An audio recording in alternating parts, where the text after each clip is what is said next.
So I'll tell you a little bit about myself before we start into the questions here. My name is Kelly Lorenz. As Cindy had said, I ran for the People's Party of Canada in this riding in the last general election, which we just finished on Monday. And believe it or not, I'm back on the campaign trail now. I'm actually running for the Alberta Senate position here for the People's Party of Canada. I do respect everybody that's up here 100%.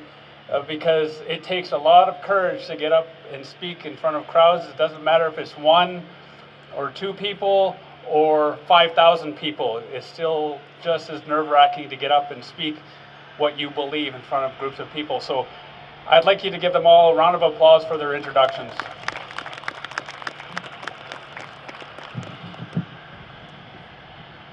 You're going to run it down there? Okay. So what we're going to do is we're going to go through some questions here. I have some pre-arranged questions. That's you? Okay.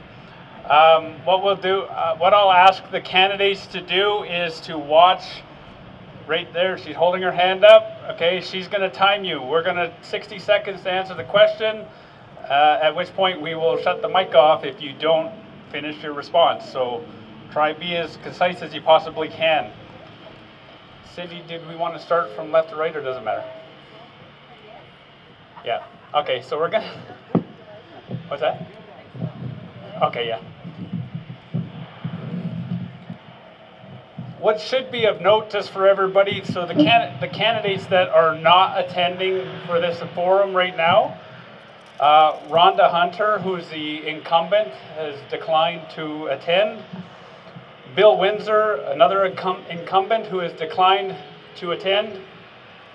Cherie Andrews, Melinda Crampton, Kurt Engel, Joyce McCoy, and Kim Moore, and Michael Johnson. That's quite the lineup. That's a lot of people to look for, but you have these individuals here that are willing to stand up in front of you and give you their responses. I'm going to call upon Dorothy. Dorothy, the first, and this is for all the candidates. You can go to the mic. The first question for you is, whose job is it to protect our constitutional rights and freedoms? I think that one is separated into all sorts of, it's kind of high. It's like right here. It's separated into segments for each level of government, and certainly we have quite enough to do on the municipal front without taking on federal and provincial responsibilities, but we do advocate to each level of government. And some of them are ours, yes. I don't think you want me to go through all of them. So I'll leave it at that. Some of them are ours, and those ones we will defend. I think you'll find that in my voting record, when it comes to defending family values, I have been a leader in that area when it looked like maybe we were going to have another direction. Perfect. Thank you. I'm going to mix it up here. Next, Ethan.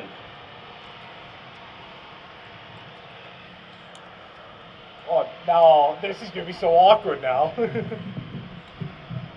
might have to step back. There we go. Great question.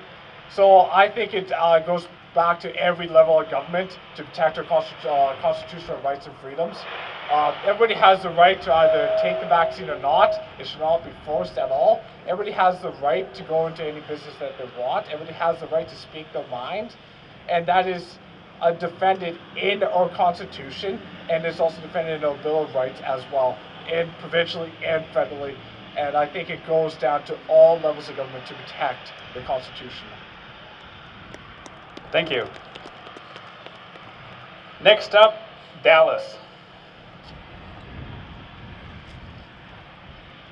Yeah, I agree with Ethan here that ultimately our federal government should be defending our rights and freedoms.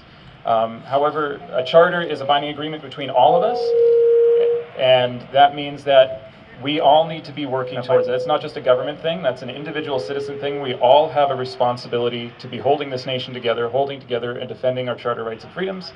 On council, obviously that's not where we have a lot of legal power, but we do have influence there.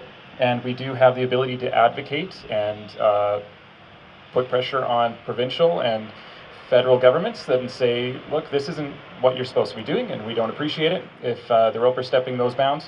And so there is room for a council to do those things. Obviously, it's not the first thing in our mandate, but it is part of it. And so I think we should be looking at that. Thank you. Next, I'm going to call upon David to answer the same question.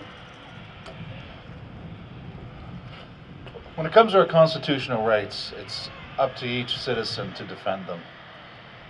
We've seen a failure at the federal level where they've trampled on them.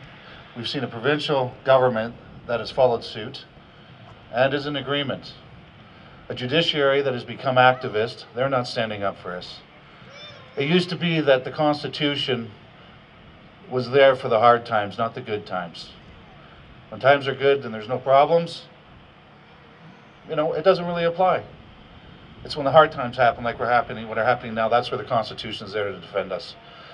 And as an elected council, we're the last line of defense against the onslaught that's coming from above. We have to protect our citizens because it seems nobody else wants to. And we have to protect ourselves and we have to protect each other. Now the thing is it should be every Canadian's duty to understand what the Constitution is and how it works. You hear a lot of talk from politicians about Section 1, which gives them a free ride to do whatever they want. Well, in 1986, the Supreme Court said otherwise. Thank you. Sorry guys, I told you I'd cut you off. So, next is Erhard. I hope I'm saying that right. If I'm not, I apologize. I'm getting close, okay. Thank you for the question. The Constitution is, I think, everybody's responsibility to defend. As a municipal government, we have a lot of things on our plate that we deal with locally. And I think that we need to be able to defend our rights as far as our community goes and what we have enjoyed for freedoms. I have a problem with senior governments coming in and telling us that this, and this is what has to be done. I think that we need to push back on it, but we need to have unity to do that. And if the community stands together, we can do that. I've seen it done in my past experience over other issues.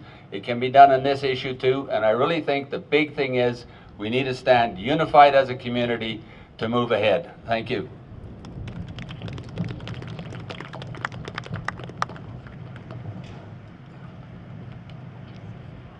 All right, next I'm going to call upon Fred.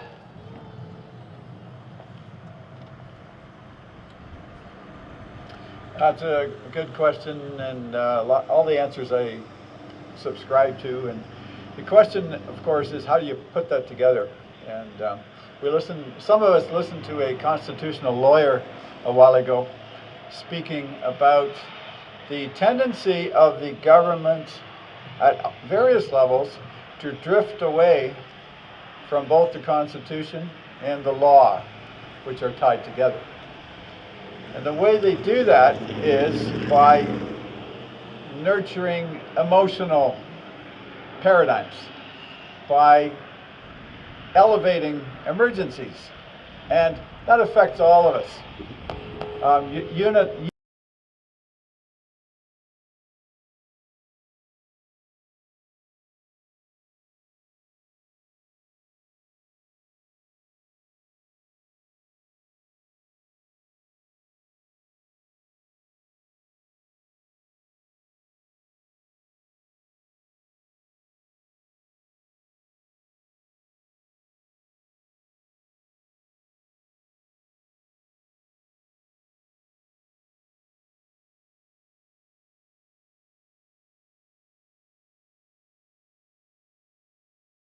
Knowledge of the Constitution. We have to know where the ideas come from. In my case, it would come, back to the Ten Commandments, and possibly some of our grade 10 history. The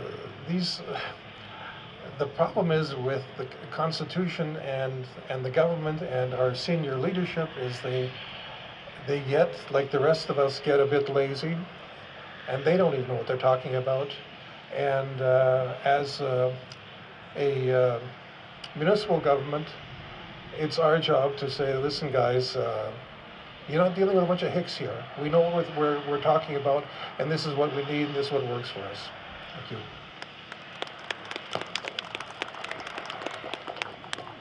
Thank you. And the last one is John. No? Yeah, there you are. Thank you.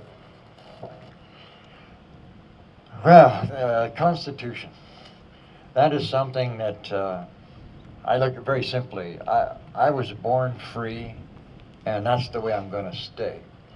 I'm going to go down on my feet. I will only be on my knees for my Maker, and I am not going to be subject to any of these coercive methods that the government is doing.